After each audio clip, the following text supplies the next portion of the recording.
ایسا کرتے کرتے آخر وہ دن بھی آ گیا کہ فاطمہ کے گھر بیٹی پیدا ہوئی۔ فاطمہ کا شوہر اور فاطمہ کی ماں بچی کو دیکھ کر بہت خوش ہوئے۔ فاطمہ کا شوہر تو بچی کی خوشی میں گھر گھر میں مٹھائیاں بانٹ رہا تھا۔ ادھر فاطمہ کے شوہر کو بچی کی خوشخبری ملی اور ادھر فاطمہ کے شوہر کا کام بھی لگ گیا۔ جہاں فاطمہ کے شوہر کو کام ملا، وہ ٹھیکیدار بڑا ہی سخت مزاج تھا، مزدوروں کے ساتھ بدتمیزی سے پیش آتا، اسے بس کام سے ہی پیار تھا، لوگ بس مجبوری کے تحت اس کے پاس کام کرتے تھے۔ ادھر فاطمہ کے گھر کا گزارا مشکل ہو رہا تھا۔ جب بیٹی تھوڑی سی بڑی ہوئی تو فاطمہ نے پھر سے اپنی سلائی شروع کر دی تاکہ اس کی بیٹی کا خرچ بھی پورا ہو سکے۔ جو بھی عورتیں کپڑے سلوا کر لے جاتیں، ان کے کپڑوں میں سے جو بچ جاتا وہ عورتیں اسی کو دے دیتیں۔ اسی کپڑے سے وہ اپنی بیٹی کے چھوٹے چھوٹے فراک سلائی کر لیتی اور اس کو پہناتی۔ اس طرح وہ گزر بسر کر لیتی، کیونکہ فاطمہ کے شوہر کی اتنی کمائی تو نہیں تھی کہ جس سے وہ زیادہ خرچ کر سکے۔ بجلی کے بل اور گھر کا سودا سلف شوہر پورا کر سکتا تھا۔ پھر ایک دن خدا کی کرنی ایسی ہوئی کہ ان لوگوں کے گھر میں زلزلہ سا آ گیا۔ ہوا کچھ یوں کہ فاطمہ کا پاؤں اچانک سیڑھیوں سے پھسلا اور پہلی سیڑھی سے گرتی ہوئی آخری سیڑھی تک آ گئی۔ اس کے سر سے اتنا خون بہہ گیا، فاطمہ کی ماں رونے چلانے لگی، پورا محلہ ان کے گھر میں اکٹھا ہو گیا۔ جلدی سے فاطمہ کے شوہر کو خبر کر دی گئی۔ جمعے کا دن تھا اور فاطمہ کا شوہر اس لیے آج کام پر تھا کہ ایکسٹرا جو پیسے ملیں گے میں اپنی بچی کے لیے کھلونے خریدوں گا۔ اس دن اور کوئی مزدور وہاں کام نہیں کر رہا تھا۔ جب فاطمہ کے شوہر کو بیوی کی ایسی خبر ملی تو جلدی سے اندھا دھند اس نے تالے لگائے اور بھاگ کر گھر واپس آ گیا۔ چابی اس نے اپنی جیب میں رکھ لی اور جلدی سے گھر آ گیا۔ ڈاکٹر کے پاس لے جاتے فاطمہ رستے میں ہی دم توڑ گئی۔ فاطمہ کے شوہر کو فاطمہ کی گئی باتیں بہت یاد آ رہی تھیں۔ وہ تڑپ تڑپ کر رو رہا تھا اور فاطمہ کی ماں بھی بلک بلک کر رو رہی تھی۔ فاطمہ کا شوہر اس لیے بھی زیادہ رو رہا تھا کہ اس کی معصوم سی بچی ہے، اس کا کیا بنے گا اور وہ بنا ماں کے کیسے پلے گی۔ ابھی تو وہ اتنی چھوٹی تھی کہ ماں کا دودھ پیتی تھی۔ یہ سب سوچ کر وہ اور بھی اونچی آواز میں رونے لگ جاتا۔ فاطمہ کی اچانک موت پر ہر کوئی افسوس کرنے لگا۔ کون جانتا تھا ایک جوان لڑکی بھری جوانی میں یوں خاموشی سے چلی جائے گی۔ ہر کوئی فاطمہ کی نیکی کے گن گایا کرتا تھا۔ سبھی جانتے تھے کہ وہ کتنی نیک تھی، پرہیزگار تھی، ہر کسی کا خیال رکھنے والی تھی۔ ہر کوئی اس کی تعریف میں لگا ہوا تھا۔ فاطمہ کی ماں اور شوہر کا رو رو کر برا حال ہو گیا۔ وہ دونوں غم سے نڈھال تھے۔ پھر تدفین کا وقت قریب آیا اور فاطمہ کا جنازہ اٹھ گیا۔ فاطمہ کو قریبی قبرستان لے جا کر دفنا دیا گیا۔ اسے دفناتے وقت اس کا شوہر قبر کے اندر اترا تھا اور اسی دوران اس کی جیب میں سے وہ چابیاں نکل کر قبر کے اندر گر گئیں۔ جہاں کام سے وہ تالے لگا کر آیا تھا، اس کے شوہر کو اس بات کا پتہ نہ چلا۔ وہ گھر لوٹ آیا۔ شام ہوتے ہی سب لوگ اپنے اپنے گھروں کو چلے گئے۔ سب کے جانے کے بعد گھر بالکل ویران سا ہو گیا۔ فاطمہ کی سلائی مشین سامنے ہی رکھی ہوئی تھی، جسے دیکھ کر اس کی ماں بار بار رونے لگ جاتی، کیونکہ اس کو پہلے بیوہ ہونے کا دکھ تھا اور اب بیٹی کے چلے جانے کا اور چھوٹی نواسی کا تنہا رہ جانے کا۔ فاطمہ کے شوہر نے فاطمہ کی ماں کو سنبھالا اور گود میں اپنی بچی کو بھی بٹھائے ہوئے تھا۔ لیکن ایک ماں کو کہاں قرار آنا تھا؟ جس بیٹی نے ماں کا بازو بن کر دکھایا تھا، وہ اتنی اچانک چلی گئی۔ فاطمہ کی ماں کو تو یقین ہی نہیں آ رہا تھا۔ بس فاطمہ کی ماں یہی بولے جا رہی تھی، ابھی ابھی تو میری بیٹی کپڑے سلائی کر رہی تھی، یہ سب کیا ہو گیا؟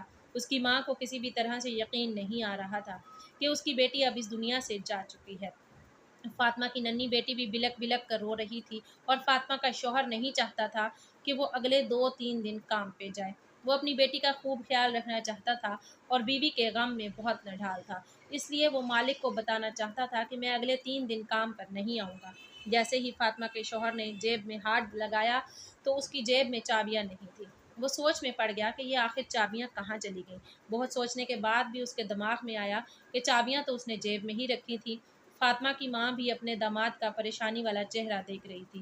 کہنے لگی، فرقان بیٹا کیا بات ہے؟ تب فرقان نے اپنی ساس کو بتایا، ماں جی میری جیب میں چابیاں تھیں، یا تو وہ مسجد میں گر گئی ہیں یا وہ قبرستان میں گر گئیں۔ اسی وقت فرقان کے ذہن میں یہ بات آئی کہ جب وہ قبر کے اندر اترا تھا اس وقت کہیں چابیاں قبر میں تو نہیں گر گئیں۔ اسی سوچ کے آتے ہی وہ بہت زیادہ پریشان ہو گیا، کیونکہ وہ ٹھیکیدار بہت ہی زہریلا آدمی تھا۔ اس نے تو فرقان کو چھوڑنا ہی نہیں تھا۔ ذرا سی چابی کے گم ہوتے ہی اس نے تو اس کی جان لے لینی تھی، کیونکہ اس کو انسان سے زیادہ اپنے کام کی فکر رہتی تھی۔ ابھی فرقان یہی سوچ رہا تھا کہ ٹھیکیدار کا فون آ گیا اور اس نے کہا صبح بندے کام پر لگانے ہیں تو مجھے ابھی اور اسی وقت راتوں رات چابیاں دے کر جاؤ تاکہ میں باقی کے کام پر صبح سویرے مزدوروں کو لگا سکوں۔ اتنی بات سن کر فرقان کا حلق خشک ہو گیا۔ وہ یہ بھی نہ کہہ سکا کہ چابیاں کہیں گم گئی ہیں۔ اس نے بس اتنا ہی کہا کہ میں آپ کو چابیاں صبح سویرے پہنچا دوں گا۔ اب اسے راتوں رات میں ہی چابیاں تلاش کرنی تھی۔ بہت سوچ بچار کرنے کے بعد اس نے قبرستان کا رخ کیا۔ رات کے 12 بج رہے تھے اور فاطمہ کی بیٹی ابھی نانی کے پاس سو رہی تھی۔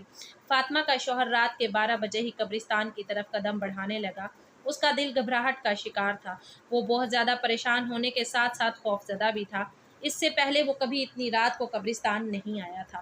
تو یہ بھی مجبوری تھی، وہ قیمتی چابیاں تھیں، اس نے اپنی لاپرواہی سے گم کر دی تھی اور ان چابیوں کو تلاش کرتے کرتے وہ رات کے 12 بجے قبرستان میں پہنچ گیا۔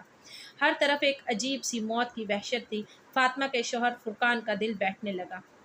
شام کو ہی اس نے اپنی بیوی کو جس قبر میں دفن کیا تھا وہ اس کے قریب پہنچ گیا۔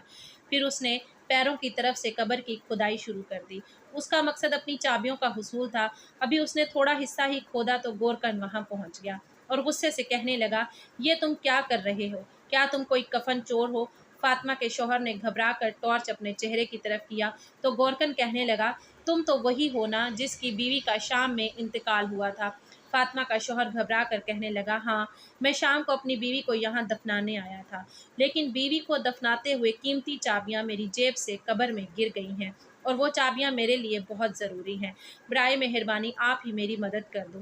یہ سننا تھا کہ وہ آدمی جو گورکن تھا فاطمہ کے شوہر کی مدد کرنے لگا۔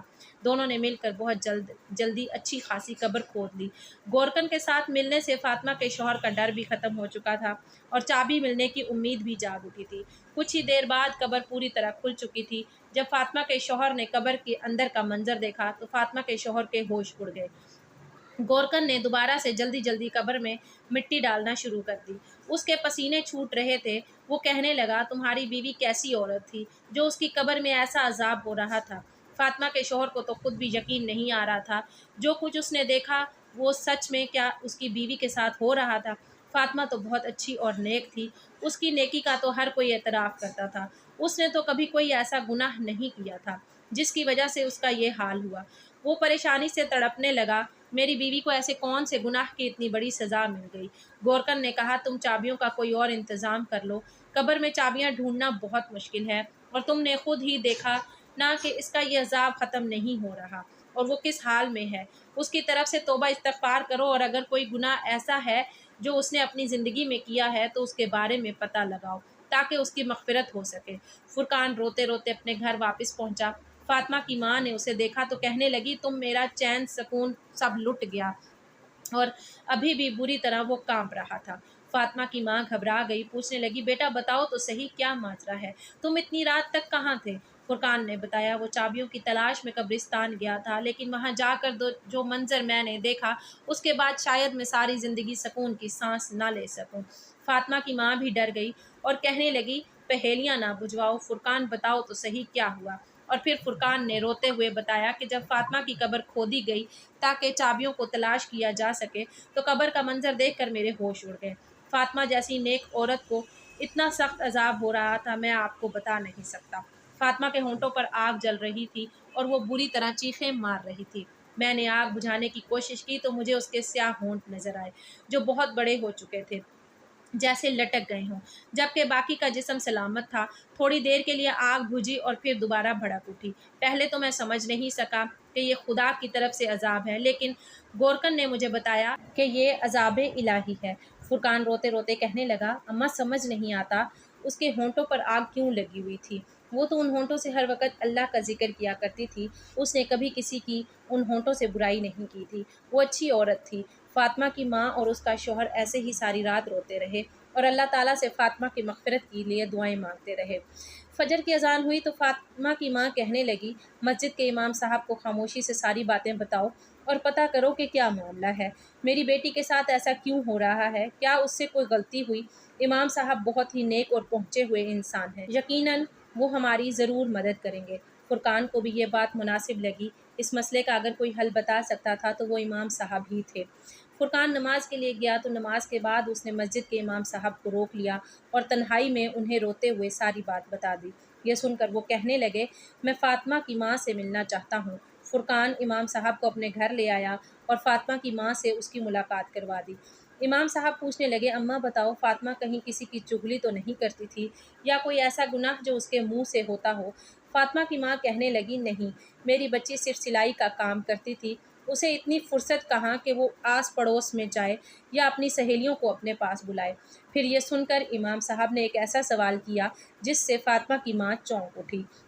امام صاحب نے کہا کہ فاطمہ کسی کی امانت کو اپنے پاس رکھتی تھی، یعنی کوئی بچا ہوا کپڑا، کوئی جوڑے پر لگنے والی لیس وغیرہ؟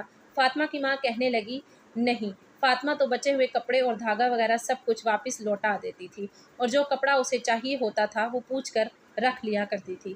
امام صاحب کہنے لگے سوچ لو کہ ایسی غلطی ہو سکتی ہے جس کی وجہ سے اس کے منہ ہی میں عذاب ہو رہا ہو، لیکن پھر بھی اس نے جانے انجانے میں کوئی ایسا گناہ تو ضرور کیا ہے۔ امانتوں کے معاملے میں ہمیں بہت سخت طور پر سوال جواب کا سامنا ہوگا۔ مجھے لگتا ہے کہ یہاں امانت کا ہی کوئی معاملہ ہے، کیونکہ فاطمہ بیٹی کی نیکی سے تو میں خود واقف ہوں، کیونکہ امام صاحب بھی فاطمہ کو اچھی طرح جانتے تھے، انہی کے پاس تو فاطمہ نے قرآن پاک حفظ کیا تھا۔ امام صاحب کہنے لگے بی بی پھر بھی بیٹی کی کوئی ایسی بات سوچ کر بتاؤ جو وہ کیا کرتی تھی اور اس عادت کا تعلق فاطمہ کے ہونٹوں سے ہو۔ فاطمہ کی ماں بہت سوچ کر کہنے لگی اور اس کی اس عادت سے مجھے بڑی چڑ تھی۔ وہ کینچی کی بجائے اپنے منہ سے دھاگا توڑتی تھی اور پھر دھاگے کا جو ذرہ ریشہ اس کے منہ میں یا ہونٹوں پہ رہ جاتا اسے دانتوں میں چباتی۔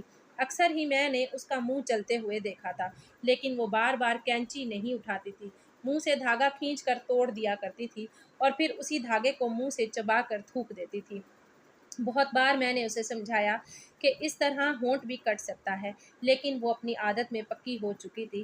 یہ سنتے ہی امام صاحب کہنے لگے تو پھر ہو سکتا ہے یہ عذاب اسی دھاگے کے ذرے کی وجہ سے ہو، کیونکہ جب فاطمہ کی موت ہوئی تھی تو اس سے پہلے وہ کپڑے سلائی کرتی کرتی اٹھ کر سیڑھیوں کی طرف گئی تھی۔ شاید اس کی موت کے وقت وہ دھاگے کا ذرہ اس کے منہ میں رہ گیا ہو اور اسی دھاگے کی وجہ سے اس پر عذاب ہو رہا ہو۔ سلائی کے بچے ہوئے سامان کے ساتھ دھاگے کا ایک ذرہ سا ٹکڑا بھی اس شخص کی امانت کہلاتا ہے جو کپڑوں کی سلائی کے پیسے دیتا ہے۔ ساری بچی ہوئی چیزوں کی طرح دھاگا اور دوسری چیزیں بھی واپس کرنا ضروری ہوتی ہیں۔ بہتر ہے کہ آپ لوگ اس طرح سے مغفرت کی دعا کریں کہ جو لوگ بھی فاطمہ سے کپڑے سلواتے تھے ان سب سے بات کر کے فاطمہ کی عادت کے بارے میں بتائیں اور اس کے لیے معافی مانگ لیں۔ یہ سن کر فاطمہ کی ماں بہت زیادہ پریشان ہوئی۔ بظاہر تو یہ بہت معمولی سی بات تھی، لیکن اس کی وجہ سے فاطمہ کو اتنا سخت عذاب ہوگا یہ ان کے وہم و گمان میں بھی نہ تھا۔ پھر فاطمہ کی ماں نے ان سب لوگوں کو اپنے گھر میں جمع کیا جن کے فاطمہ کپڑے سلائی کیا کرتی تھی اور سب کو فاطمہ کی اس چھوٹی سی عادت کا بتا کر فاطمہ کے لیے مغفرت کے لیے ہاتھ جوڑے۔ لیکن یہ کوئی ایسی بڑی بات تو نہیں تھی، اس لیے سب نے فوراً معاف کر دیا۔ کچھ لوگوں کی نظر میں یہ تو گناہ بھی نہیں تھا، لیکن جو بات انسان کے نزدیک معمولی سی ہوتی ہے اعمال میں وہ اکثر بھاری ہوتی ہے۔ یہاں اب یہ معاملہ امانت کا تھا، شاید اس کے لیے فاطمہ کی پکڑ ہو گئی تھی۔ سب لوگ فاطمہ کی اچھی عادتوں سے واقف تھے، اس لیے فاطمہ کو معاف کر کے چلے گئے۔ اسی رات فاطمہ کی ماں نے اپنے داماد سے کہا فرقان جلدی سے دوبارہ چابیوں کے لیے تم اس کی قبر لازمی کھودو اور اندر کا منظر دیکھ کر بتاؤ کیا اس پر عذاب ہٹ گیا ہے۔ فاطمہ کی ماں جاننا چاہتی تھی کہ اس کے عذاب کے پیچھے اصل وجہ کیا تھی۔ کیا اس رات فرقان پھر گورکن کے پاس گیا اور ان دونوں نے مل کر قبر کھودی تو دیکھا کہ فاطمہ کی میت بالکل ٹھیک تھی، اس کے پاس جو خوشبو آ رہی تھی کسی قسم کا کوئی عذاب باقی نہ تھا اور فرقان کی چابیاں بھی اسی قبر میں تھیں۔ فرقان نے وہ چابیاں وہاں سے اٹھائیں اور قبر واپسی بند کر دی اور گھر واپس آ کر فاطمہ کی ماں کو سارا ماجرا سنایا۔ انہوں نے اللہ کا شکر ادا کیا، ان کی بیٹی پر سے عذاب الہی ہٹ گیا۔ اور پھر جب یہ بات گاؤں والوں کو پتہ چلی تو ہر کوئی حیران رہ گیا کہ اس قدر نیکوکار عورت کو ایک امانت کی وجہ سے عذاب بھگتنا پڑا تھا۔ سارے گاؤں والوں نے توبہ استغفار کی اور پھر سب نے اپنے معاملات کو سدھارنے کی کوشش کی۔ اس دن کے بعد گاؤں میں ہر کوئی امانت کو لے کر بہت چکنا ہو گیا۔ کسی کے پاس کسی کی ذرا سی چیز ہوتی تو اسے فوراً واپس لوٹایا جاتا۔ اپنی ماں اور شوہر کو اداس کر گئی تھی وہ، فاطمہ کی بیٹی اور فاطمہ کا شوہر اور ماں تینوں اسے ہر وقت بار بار یاد کرتے۔ فاطمہ تو پھول تھی جس کی خوشبو چاروں طرف بکھری ہوئی تھی، اس کے جانے کے باوجود بھی لوگ اسے بالکل نہیں بھولے تھے۔ وہ اپنے اچھے اخلاق اور رویے کی وجہ سے سب کے دلوں میں آج بھی زندہ ہے۔ وہ اب جنت کے کسی اعلیٰ مقام پر ہوگی۔ جو چھوٹا سا گناہ اس سے ہوا تھا، اس کی سزا وہ بھگت چکی تھی۔ کہنے کو تو یہ صرف معمولی سی بات ہے کہ چھوٹا سا دھاگے کا ٹکڑا منہ سے توڑنے پر اس کا ریشہ منہ میں رہ گیا، جسے فاطمہ نے چبا کر تھوک بھی دیا تھا۔ لیکن اکثر سلائی کرنے والی عورتوں کے ساتھ یہی معاملہ ہوتا ہے۔ بہت سی عورتوں کو میں نے خود منہ سے دھاگا کترتے ہوئے دیکھا ہے۔ لیکن کیا کبھی کسی نے سوچا کہ اس کی وجہ سے بھی انسان کو اللہ کے آگے جواب دینا ہوگا؟ یہ ذرا سے دھاگے کا ریشہ بھی امانت کا ایک حصہ ہے، اور یہ معاملہ قبر تک جائے گا، اور اس طرح سے لاپرواہی کی وجہ سے بھی اللہ کا عذاب ہوگا۔ اس لیے آج کی یہ ویڈیو ہر اس شخص کے نام ہے جو سلائی کڑھائی کا کام کرتا ہے۔ اگر آپ بھی ایسی کوئی غلطی کرتے ہیں تو خدا را ایسی کوئی غلطی نہ کریں، امانت میں خیانت نہ کریں، دھاگے سے لے کر بٹن تک ہر چیز کو واپس کر دیا کریں۔ ہمیں امید ہے کہ آج کی ہماری یہ کہانی آپ لوگوں کے لیے ایک سبق ہے، اور جو لوگ امانت کے بارے میں محتاط نہیں رہتے وہ بھی اس کہانی سے بہت بڑا سبق حاصل کریں گے۔ مزید ایسی ہی ویڈیوز حاصل کرنے کے لیے ہمارے چینل کو سبسکرائب کر کے ہماری فیملی کا حصہ ضرور بنیے گا۔ شکریہ۔